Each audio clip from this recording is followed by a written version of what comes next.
Hi friends, welcome back to our channel Prasad online tech. ఈరోజు మనం ఇంకొక ఇన్సూరెన్స్ గురించి తెలుసుకుందాం. ఆ ఇన్సూరెన్స్ వచ్చేసి ఏంటంటే ప్రధానమంత్రి జీవన జ్యోతి బీమా యోజన PMJJBY అనేది ప్రధానమంత్రి జీవన జ్యోతి బీమా యోజన అనేది సెంట్రల్ గవర్నమెంట్ నుంచి ఒక ఇన్సూరెన్స్ పాలసీ తీసుకురావడం జరిగింది.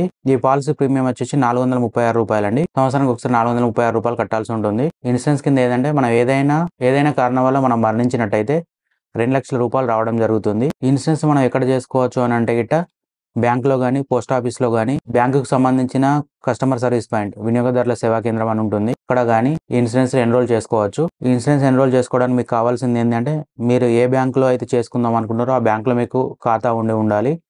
లేదు పోస్ట్ ఆఫీస్లో చేసుకుందాం అంటే పోస్ట్ ఆఫీస్లో ఖాతా ఉండాలి.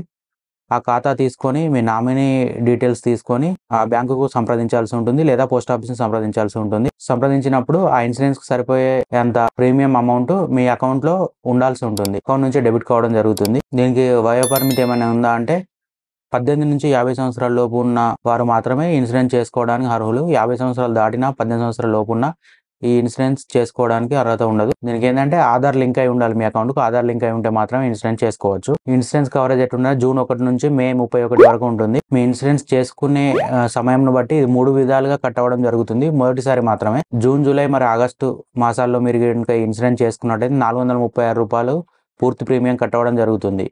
ఒకవేళ లేదు సెప్టెంబర్, అక్టోబర్, నవంబర్ మాసాల్లో కనుక మీరు ఇన్సూరెన్స్ చేసుకున్నట్టయితే ₹342 కట్ అవ్వడం జరుగుతుంది. లేదు డిసెంబర్, జనవరి మరి ఫిబ్రవరి మాసాల్లో కనుక మీరు ఇన్సూరెన్స్ చేసుకున్నట్టయితే ₹228 కట్ అవ్వడం జరుగుతుంది. అది కాక ఇంకో 4వది మార్చ్, ఏప్రిల్ మరియు మే నెలలో కనుక ఇన్సూరెన్స్ మీరు చేసుకున్నట్టయితే ₹114 కట్ అవ్వడం జరుగుతుంది. మనం ఇన్సూరెన్స్ చేసుకున్నాక 30 రోజుల తర్వాత నుండి ఇది వర్తించడం జరుగుతుంది. 30 రోజుల వ్యవధి ఉంటుంది. దీనికి 4 ప్రీమియంలుగా ఉంటుంది. మనం మాసంను బట్టి మనకు ప్రీమియం కట్టవడం జరుగుతుంది. ఇది మొదటిసారికి మాత్రమే వర్తిస్తుంది. తర్వాత సంవత్సరం నుంచి యథావిధిగా ₹436 ఆటో డెబిట్ కావడం జరుగుతుంది. మళ్ళీ కొందరికి వచ్చే సందేహం అంటే ప్రతి సంవత్సరం మేము వెళ్ళి బ్యాంక్కి వెళ్ళి రెన్యువల్ చేసుకోవాలా, లేకపోతే పోస్ట్ ఆఫీస్కి వెళ్ళి రెన్యువల్ చేసుకోవాలా, మేము కస్టమర్ సర్వీస్ పాయింట్లో అయితే అక్కడికి వెళ్ళి రెన్యువల్ చేసుకోవాలని అడుగుతూ ఉంటారు. దీనికి ఒకసారి మీరు ఎన్రోల్ చేసుకున్నారంటే మళ్ళీ ఎటువంటి రెన్యువల్ చేసుకోవాల్సిన అవసరం లేదు. మీ ఇచ్చ మీరు వెళ్ళి అక్కడ చేసేటప్పుడే ఆటో డెబిట్ అనే ఆప్షన్ పెడతారు. కాబట్టి మీ ఖాతాలో మే 25 నుంచి జూన్ 1 మధ్యలో మీకు కట్టవలసిన అమౌంట్ ఎంత ఉంటుందో ₹436 అది మీ అకౌంట్లో ఉండేలా చూసుకుంటే సరిపోతుంది. మీరు ఆటో డెబిట్ అయిపోతుంది. అయినాక మీరు ఎప్పుడైనా బ్రాంచ్ని విజిట్ చేసినప్పుడు ఇన్సూరెన్స్ యాక్టివ్గా ఉందా లేదా అనేది చెక్ చేసుకుంటే సరిపోతుంది. ఓకే ఫ్రెండ్స్, ప్రధానమంత్రి జీవన జ్యోతి బీమా గురించి పూర్తి వివరాలు తెలుసుకున్నారనుకుంటా. ఒకవేళ ఈ వీడియో కనుక మీకు నచ్చినట్లయితే లైక్ చేయండి, షేర్ చేయండి, సబ్స్క్రైబ్ చేయండి. Prasad online tech. Thank you.